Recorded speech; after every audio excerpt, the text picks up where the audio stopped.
What is up, everybody? Welcome to the Perfectly Blended Podcast, Season 5, Episode 22. Today, we have an interview for you, and that's coming up right now.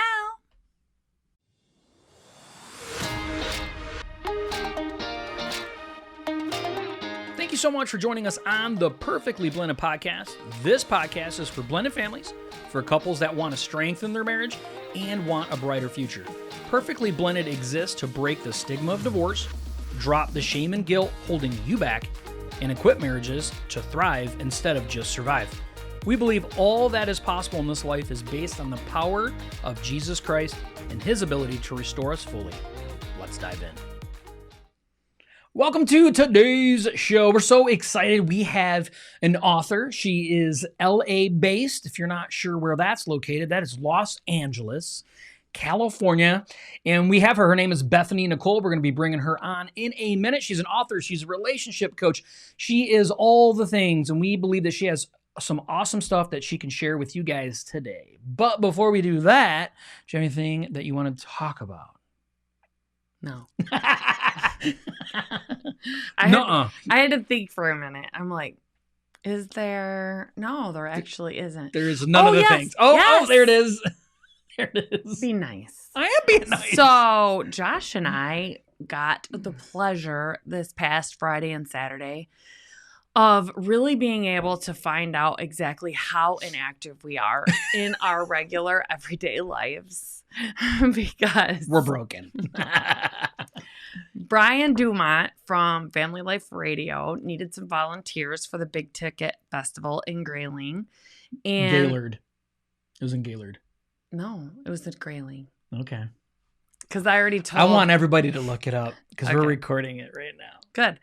Because I told, there was a gentleman that goes to our church and he's like, where was this? And I'm like, it was in Gaylord. And he was like, and he starts naming off like it would have to be here or here or here. And I'm like, oh no, it was Grayling. He's like, that makes more sense because it would be here. Like he's very familiar with the things. So it was in Grayling. And so we for 2 full days ran a chicken game. Josh ran it. I helped, screaming and yelling and all of those things. We did fake tattoos and we had a picture booth and we had a thankful board and you'd have to look it up. Family Life Radio. Brian shared it on there. Bunch of pictures he shared, yeah. Tons and tons and tons of people. And we had lines, but you had like a catapult and you pounded it and you had to flip a rubber chicken into this thing and 3 of them in a row to win. But you have to do like 600 squats because you're bending over and picking up the chickens all the time. And you're standing the entire time and you're yelling and you're screaming and you're having so much fun. And after the first night, we woke up the next day and I was more broken than he was, but we were both broken and we still went and did it for another, 75 hours, it felt like. And so we are broken. We are so broken and my joints and everything still hurt. My voice still kind of is, and this was Friday and Saturday. Yeah. Still, I'm like, kind of like, That was a surprising thing for me that my voice hurt like that. Yeah. Because we're normally loud. But it was extra. But it was extra because we had lines of people and we were being very animated and like, yeah, and stuff like that. So, which we love doing, but we weren't expecting to feel like this. Like I went to pick up my phone and I'm like, what is wrong with my hands? It's so bad. So, all the inches of all of us were completely broken. It was. Yeah, it was a good time. Yeah, we had so much fun. It was a lot of fun. We love serving. We're actually going to go again and do it again at the end of this month. It's only for a day this time, and it's much closer to home. Harrison Township. Yeah, Harrison Township, which is only about an hour away from our house. So that's nice. But it is nice going and giving back and serving and being able to go hang out with, other Christians. Talk about Jesus. And and go hang out with, other people. Yeah, and talk about Jesus. And just be able to have a good time. It was a lot of fun. Little girl brought me up a note when I was up there doing the chicken game and stuff. And she was like, I want to hand this to you. And it says, you're such a blessing. And she was like, saying thank you so much for sharing and serving and doing all these things. And I was just like, that's so sweet. And one of our listeners recognized him. A person came up and was like, you're from Perfectly Blended. Yeah. And I wasn't around. So yeah, it was super humbling. But it was an awesome event. Big Ticket is a big deal. Like it's a big deal here in Michigan. And so it was like one of the biggest concerts, festivals that we have here. So that was a really awesome couple there on Friday. They were there with their 4 kids. and they were amazing. And were. he works at Michigan State. So they're super, super amazing because Yeah. we know that Michigan State is the most amazing university. So, Yeah. all right. So without further ado, Yeah. Sorry, without Bethany. further ado, Sorry, Bethany. no, it's good. So without further ado, we want to make sure that we give you an opportunity to meet this awesome lady and everything that she's doing to serve other relationships. So let's bring on Bethany Nicole. All right, everybody, thank you so much for joining us today. We're super excited to introduce to you our guest today, Bethany. Welcome to the show. Thank you for having me. Yeah, so much. So real quick, we just want to let everybody know, our viewers and our listeners, just tell them briefly a little bit about who you are, where you came from. Right. Definitely. So my name is Bethany Nicole, and I'm an author, freelance writer, and relationship expert. I'm based here in Los Angeles, California, but I used to work in the social services field in Austin, Texas. All right, so Austin, Texas. So you used to live in Austin, Texas, and then you came back into LA, or how did that, like, where were you born and raised? Yeah, so I was actually born in a very small town in North Carolina, in Western North Carolina. It's called Brevard. It's right outside of Asheville. So very small mountain town, and went to school in Florida, then moved to Dallas, and then to Austin, and then finally out here to LA. So you've always lived in warm states. I'm jealous. North Carolina is actually a little bit chilly in the mountain area. Like, we get a couple good snows. But other than that, yeah, like Tampa, Florida, and Wow. Austin and LA. Yeah, I'm very, very into the warm weather. So where does, like, the majority of your family reside? Oh. My mom and stepdad are actually in Dallas, and then the rest of my family, my brothers and dad, are still in North Carolina. Okay, all right. So why all the moving? Why did you decide to try all these new places out? I just have always been that way. Like, I'm more of a traveler. I lived also in West Africa for 6 months. That's where I did a study abroad program. And yeah, I don't know. I've just always kind of had that goal. So when I was 18, I just took off, and I've been pretty much moving ever since. That's actually super scary, I think, personally. I love it. But I think it's amazing because it takes some boldness to do that. So you landed in LA, right? So how long have you been in LA now? I just hit the 4-year mark in May. So what do you think? What do you think of LA? It's fun. I don't know if I could do it forever. It's very intense, with traffic and noise. And I'm sure at some point during the podcast, you'll hear ambulances. I'm right in the center of it. So I love it, though. It's beautiful. It's sunny. There's always something going on. But yeah, there are times I miss some of the quiet mountain nights for sure. Yeah. So you are a writer. Why don't you tell our listeners and viewers a little bit about that and how you got involved in that? Yeah, I mean, I kind of just created my own niche in it. I do a lot of relationship writing, and so I started doing like relationship prediction and analysis for reality TV and marriage shows. So like Married at First Sight, 90 Day Fiance. So I would just kind of say, like, based on this person's love language, or just based on how they're interacting with each other, these are the couples we think are going to make it to the end of the season, and just different things like that. Yeah, and then just different publications and magazines kind of picked up different articles. So I just kind of created a relationship niche in my writing. Yeah, so I saw on your website that you do have a book right now. Why don't you tell our listeners, viewers, a little bit about that book and maybe the history of how that book came about? Yeah, so the book is called Apologies I Never Got, and it's dating and relationship horror stories phrased as apologies you never got from the people who never gave them to you. So the book is really actually about like forgiveness and self-healing and learning to let go of apologies that we never get, and actually learning to take the next step and write them ourselves. But the underlying theme is definitely forgiveness and learning how to heal ourselves from our past. Yeah, right on. So Josh and I, we also are in recovery. So we both are recovering alcoholics, and we've been running a recovery ministry at our church. Josh is the ministry leader for over 5 years. And so we're familiar. It's part of recovery, it's forgiveness and accepting the apology that you never got, and learning to forgive yourself and the other person to heal. So Mm-hmm. we have our own story of what led us, gradually into specifically helping blended families. And, God takes our path and leads us wherever. But we wanted to know, like, obviously you've been moving around a lot. You've done all these different things. What actually propelled you now into specifically helping others with what you do with your life? Yeah. Yeah, I mean, yeah, I would agree that it's kind of like one of those, the path kind of opens up as you take this step Yeah. for sure. But yeah, I mean, I had just a lot of trauma from my own family and different things. There's a lot of like mental health and addictions and different things that run kind of throughout my family lines. And so, um, I really just kind of carried a lot of that with me, this anger, this resentment.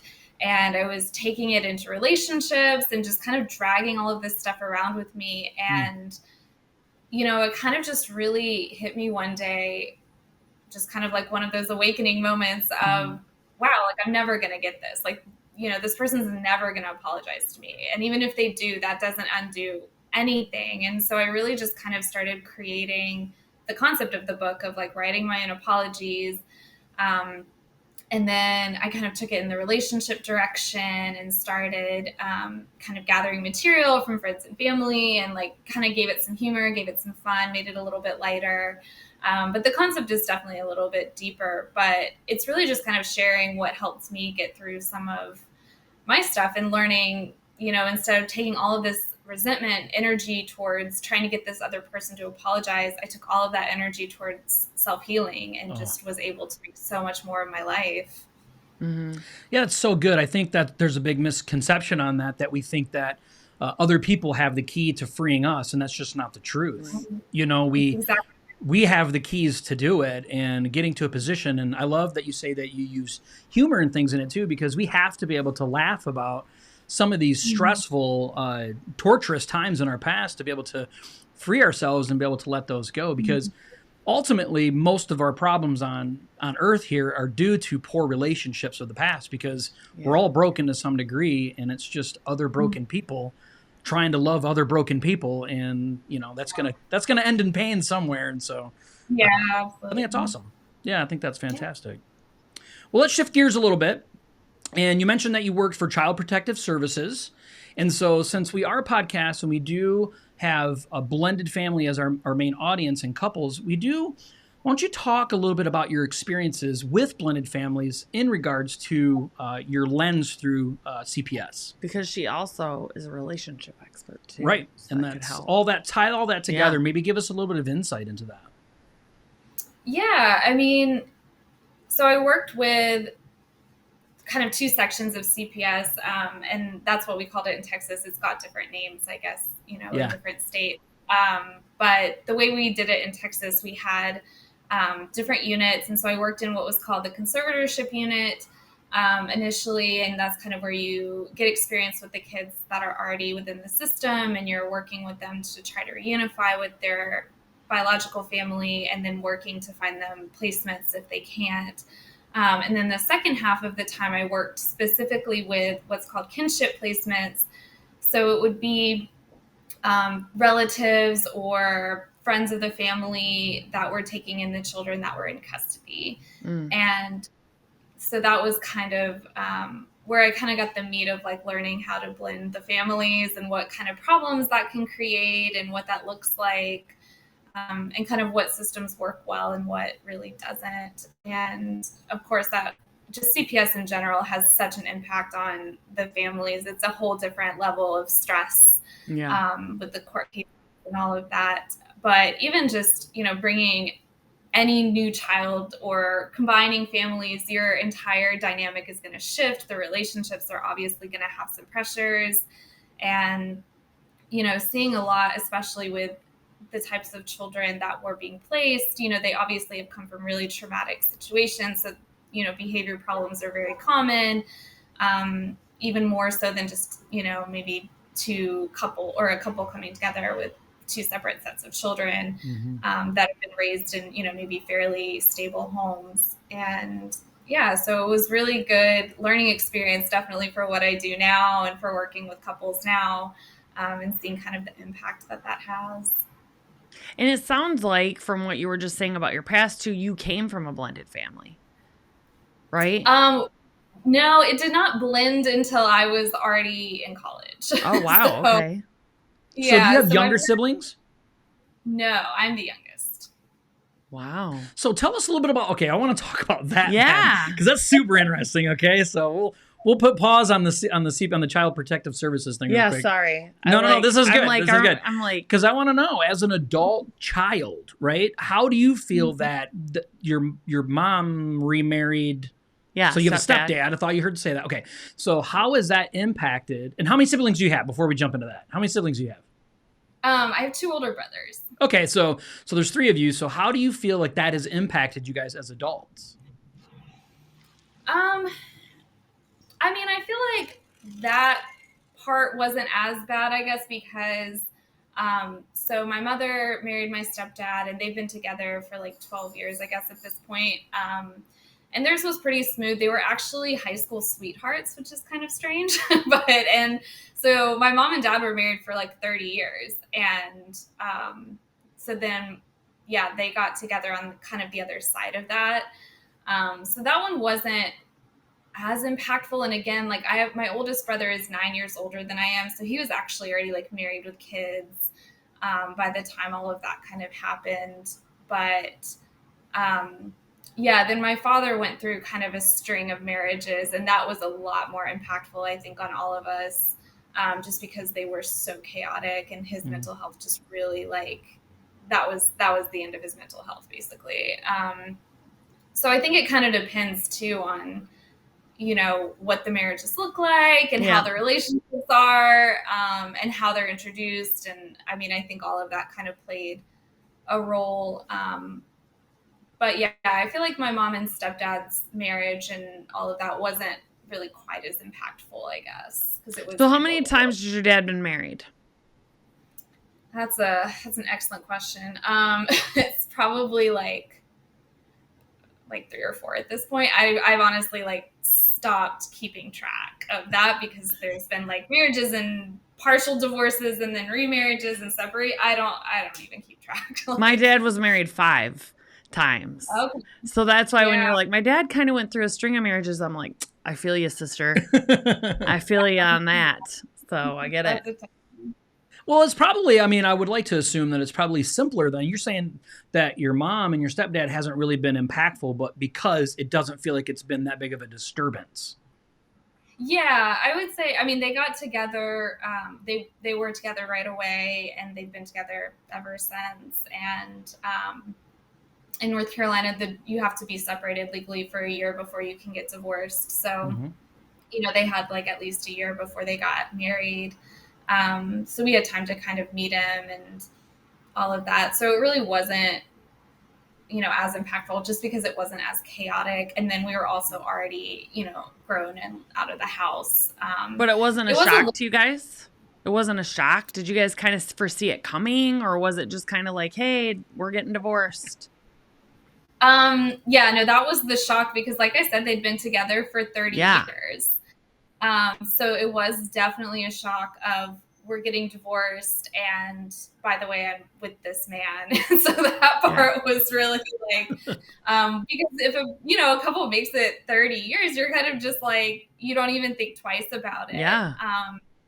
So it was definitely a shock. And then even my mom moving to Texas was kind of a lot, just because our family has been in Western North Carolina for I don't know, all the generations back. And I'm really the first one that's ever not lived there on any kind of permanent basis. And so, it was kind of a shock for her to get up and leave kind of, and you're the only girl. I'm the only girl. I know, that would be hard. But this is probably a big result of why you are good at being on your own and going and doing things on your own and moving onto a different state by yourself, because it takes a lot of inner strength to do that. So being the youngest and being a girl, and then as an early adult discovering all these things, it gives you such an opportunity. I know, a lot of good opportunity comes out of bad things. And so, you being in the relationship thing, you have so much experience in such a vast area. it makes you be able to speak into so many different relationships and situations, which is super awesome, actually. Yeah. Yeah, Wise. and Wise you know, beyond it her really years. gives me a lot of compassion too, and just a Mhm. lot of like, I've been there, I get that. And Yeah. you know, working with couples now, between my own history and working in CPS, people are like, oh, I don't know if I want to tell you this. I'm like, you will, there is nothing you can say that Yeah. is going to even remotely rattle me, or that is something I have not heard. So I think it gives a lot of background for what I do now. Yeah, I think it really does. And I think that's what people need. They need that empathy. You know, they Yeah. need to say, they need to be able to sit and say, have someone sit across from them and say to them, hey, me too. Like, I get it. Like, I'm not sitting here with just a degree, and I'm not just sitting here with my pen and paper and I'm looking at you and saying, okay, tell me more. No, it's, I get it. Yeah. I've been there or I've seen it. And so, Mhm. you know, I can share an experience with you and we can bond on this. And, you know, it's such an amazing thing. That's why, you know, it's coaching is so important to us, is because we Mhm. love sharing our own personal experiences to help lead people out of that. So with Yeah. CPS being something, you know, that we did talk a little bit about, I'd like to kind of bring it back. You mentioned something about parenting styles before. And so I really would like us to maybe talk a little bit about how you've seen the different parenting styles and how that's impacted relationships. Yeah. Yeah, I mean, you definitely have, and I think a lot of people don't really talk about it beforehand, or they don't really know about how different, if they share similar beliefs, they can still have really different parenting styles, as far as like, what does discipline look like? What does reward system look like? What is, you know, even just things like, are the kids allowed to sleep in the bed with us or not? That can actually be such a huge issue. And so that was something when I worked with the families, was, you know, just right off the bat, I was like, it's, you've got to get clear on, you know, because these kids are probably going to have some struggles and some adjustment stuff. And if you guys aren't a united front, like, it's going to be really tough. And so even if they had kids already, sometimes they were like reevaluating kind of what their parenting styles were, you know, as far as those simple things of discipline or sleeping in the bed or not, or, you know, if the kid does this thing, how do we react to that? Or, you know, what are our limits with all of it? And just getting really clear on that, so that there wasn't kind of the discrepancy of like good cop, bad cop, or one person's doing it this way and someone else isn't. Because especially with, you know, kids in the system, the consistency for them is just so essential. Like, if you have any kind of chaotic or inconsistent, you know, parenting, that just triggers them so much. So having like stability and the united front and the boundaries is just so huge in helping them with their healing. Yeah. I agree with that. Yeah. Would you say, you personally, I don't know if you're a mother or not, but just, I think a lot of us just lean towards we're either more of a drill sergeant, or we're more of a, well, let's just be friends. What would you say yourself? What type are you? I think I'm a little more of, I don't know, I really like kind of the rules and regulations, but I also think it's so important for kids to really try to at least understand what's going wrong, or what they've done, or what is causing any kind of discipline that they might have, whether it's timeout or whatever, or privileges taken away. I think people really underestimate what kids are capable of, and so they'll say like, "Oh, well, I don't need to explain it to them. He's 3." And I'm like, "Well, you can try. Like, you can at least give him some concept, because otherwise it just is, he's not learning how to not do it in the future, or, you know, it's just kind of random punishment for him. Like, at least give him something to, like, a cause and effect, you know?" Yeah. Yeah, no, I agree. I think a lot of times we miss the boat on not talking to our kids enough. Now, it's easy because I'm the type of person that used to be the fun dad, and I would over explain and not discipline. And then Christy was the opposite of that. She would never Right. explain and want to just go straight to like discipline. And so, Because I said no. That's why. no, You know, yeah, and never no is explain no, it. and you don't Yeah. need to know why, because I'm the parent. And then there is, and I'm glad that you said that. You know, we need to have a combination of both as a parenting styles. We need to come together, which is really hard for blended families, because we've already have kids, and now we're coming into this family, or we're bringing a child into the family, into this whole family unit that we have, which is still blending. And now we're trying to figure out how to parent these kids. You know, and so, you know, if you would look at, you know, some of the cases that you've had to deal with before, Would you say that with the CPS, would you say that abuse was maybe a major part of the cases that you saw? For my particular cases, it was almost like the abuse would be secondary. Like the cases that were drug related, like methamphetamine is the number one, like 98%. And even if the case came in based off of something else, like abuse or neglect, like it was almost always tied to that. Yeah. But that could have been kind of the area I was in as well. But I would still say like most CPS cases are drug related, even if that's maybe not the reason that they got the call or the kids were initially being investigated. But yeah, especially with, methamphetamine is just, in court cases, it's pretty much an automatic removal of the kids because it's such a dangerous drug. And because it does lead to all of these, just really bizarre outcomes of just, like parents falling asleep driving their kids because they've been on like a 2-day bender or something. Yeah, just really strange kind of outcomes like that. So even if, the police were called because there was an accident, that's why they were called. So yeah. I think it's really important, though, that you are talking to families when you're working with people in relationships about those little things. Josh had been married for 4 years, 3 years. You were together for 5, but you were married. Married for 4. Mm-hmm. And I was married for 10, and we both thought that, we both got divorced. We both thought we knew what marriage was. We got together. He talked to his kids before we moved in together. I talked to mine. But once we moved in, we hadn't talked about, can the kids sleep in bed with us? Yeah. What different types of what discipline looks like to each other. What, what I'm going to be comfortable with you disciplining my kids and being united front and boundaries. And that's what we help the couples too. So I think it's very, very important because those things are overlooked. We overlooked them, and I grew up in blended families, lots of them, and he grew up in a blended family. His dad is he's an adoptive. How would you say that? Your dad's your adopted dad. Yeah. He's my adopted dad. And then he also raised, one of his children isn't biologically his. Yep. So we had have a blended family that's super extra blended on different generational levels. So, and those things are easily missed. Finances, if the kids can sleep in bed, boundaries, discipline.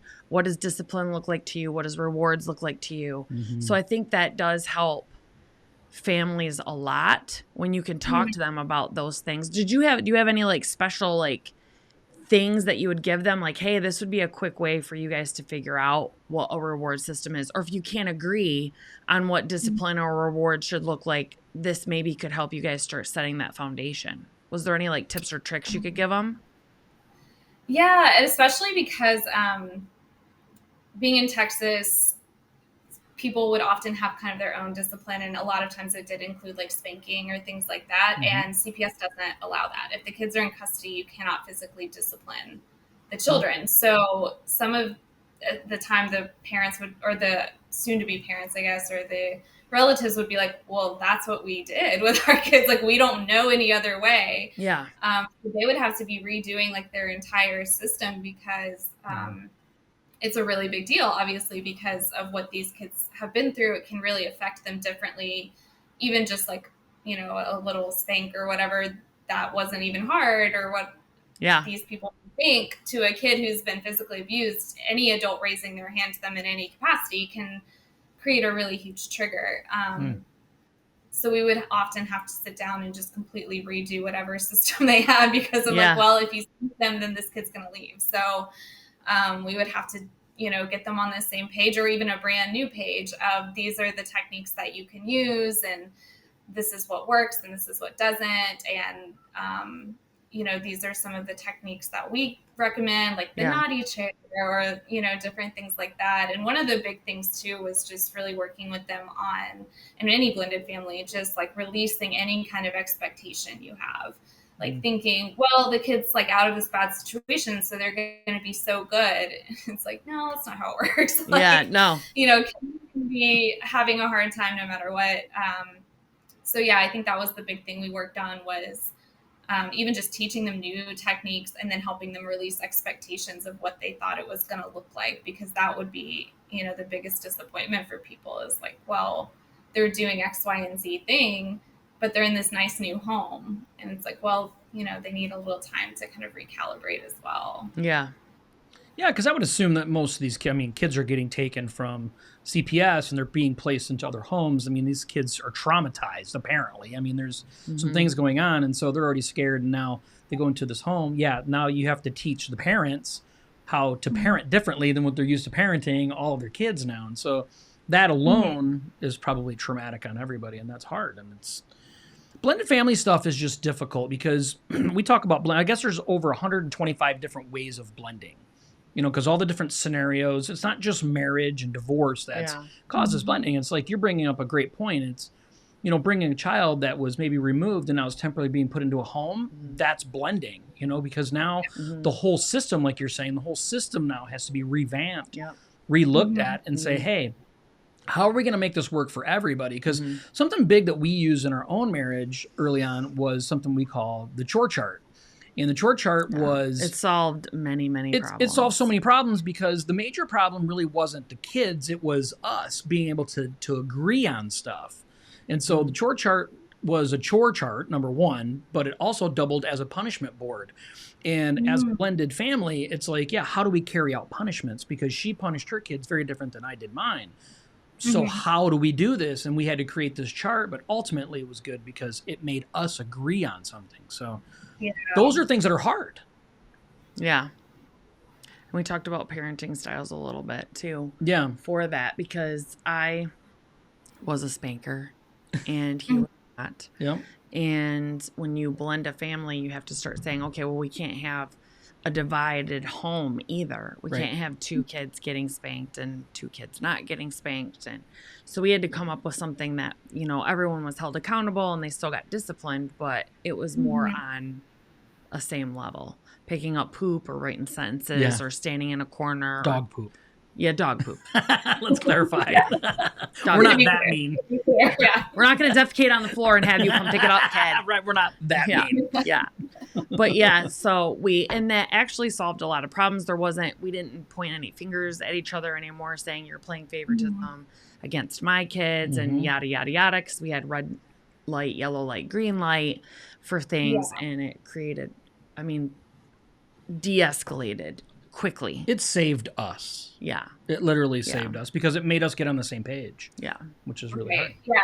Because that's really where it starts to create such a huge disconnect and resentment. And you can often see a lot too, the good cop, bad cop develops where one parent is kind of reacting to how the other one parents. So you have, if there's the feeling that this one's being too harsh, now this one's going to be overindulgent to try to balance it out. And it's just a very natural thing to do. In a little family ecosystem, that's very natural. But then there's resentments because now the parents are at each other and the kids figure it out. They're so smart. They can figure out oh, I'm going to go ask this one for, the extra cookie. I'm not going to ask this one. And it just really creates all these rifts. But yeah, doing something like that and, especially just even having the conversations and being that united front, like there's no other option, especially when, you have kids with behavior issues. And I could definitely see how having it, like a chart up on the board. Now the kids see it, you see it, everyone sees it. Everyone's got the exact same expectations. No one's being treated differently. And especially something that the kids themselves can see, because that really gives them that stability of like, okay, like reward, consequence, and we're all on the same page. Yeah. And it trained us as parents too. So I was more of, my precious kids would never do anything wrong. And that was, my rose-colored glasses. And then when the chart was up, it was like, ooh, they did do that. Like, how can I get around that? Like, it is what it is. So it was really a good training tool for us as parents too, to keep things fair. Because it's easy in blended families to think that you are being fair when in all reality, you're not, because you're going to see your children differently than you're going to see your spouse's children or the new child that came into the home. Whether we like it or not, that's just the reality of it. So knowing that there's consistency, like you're saying, and fairness, and for everybody to see, it now creates a deeper level of trust for everybody within the new family unit. Yeah. For And sure. especially with a new child coming in, if there's, if it is like a relative situation, then the other kids in that home are going to be biological children more likely than not. And so if you have one or two children coming in that are, still related, but they're, the cousins or, whatever, then there's obviously that feeling of being an outsider, being treated differently. But if you have something like that where all the kids have the exact same standards and rules, then there's no room for that. Everybody's treated exactly the same way, and it can make them feel more part of the family. Yeah. Yeah, definitely. Well, as we wrap up today, why don't you give our listeners, our viewers, maybe your grandiose piece of advice that you would give to somebody in a relationship? Yeah, I would say just really being authentic, just being exactly who and what you are, and being honest about that from the get-go, and really taking the time to know that about yourself, because you really can't teach someone else to love you without knowing how to love yourself, without knowing what you want and need out of the relationship. So I think taking that time to know yourself and then just being authentic with anyone else that you're seeing is really going to help create the love life you desire. I love that you said that, because the one thing that we told our daughter is the oldest out of the four, and she's married now. We just became grandparents. Benny, and he's 2 months old. But we would tell her when she was dating boys, we would tell her, because she'd come home and she'd start saying, well, I don't know, he does this, I don't really like this, or he does this, and I don't really like this, between boys that she was dating when she was growing up. And we would always tell her, like, no one's going to be perfect. Someone's always going to, let you down. You can't depend on them to make you happy. But you do have to be confident in yourself and have non-negotiables that you're not willing to bend on for this other person. And that's okay. That just means that they're not your person. So if they're saying to you, hey, I do this, and you're saying that is a non-negotiable for me, that should immediately, don't waste your time anymore with one another. You can't marry the person in hopes that they're going to stop doing that or it's going to make it better, because a lot of times after you get married, you have the best version of the person until you get married. After that, it's all bets are off. Like, it's like, I'm super comfortable with you. You get to see the real me, and anything else is going to be magnified. So non-negotiables have to be set. And that comes with confidence in yourself. Yeah. That is so true. Like, you have to figure out who you are and what you want in your life, and not say, well, I'll just give this person a little bit of a chance. Just, they may change in the future. No. No. Exactly. Yeah, for sure. Well, why don't you tell our listeners and viewers a little bit about where they can find you? They want to get in contact with you. They want to read up a little bit about you. They want to find your book, all that stuff. Yeah, so the best place is just my website. It's BethanyNicole.com. I'm also on Instagram as Bethany Nicole Author, and those are really the best places to keep track of me. All right. Well, we'll make sure to put that down in our show notes as well, so everybody can get in contact with you. So we really want to thank you so much for being here and sharing yourself, sharing your little bit of your story, and taking your time out of your day to share your experience with us and with our listeners and viewers. Yeah, for agreeing to be on. We're excited about that. Thank you for having me. Yeah. So thank you so much. We appreciate it. Well, we hope and pray that you got a ton of value out of today's interview. We want to thank Bethany Nicole so much for spending her time with us today, sharing everything that's going on, her personal life, things that her journey that she's been through, her work experience, and now being able to go out and use all of that God has given her to go out and serve other relationships here on earth. So we want to thank you so much for being here. We'll look forward to seeing you next Tuesday at 7. Bye.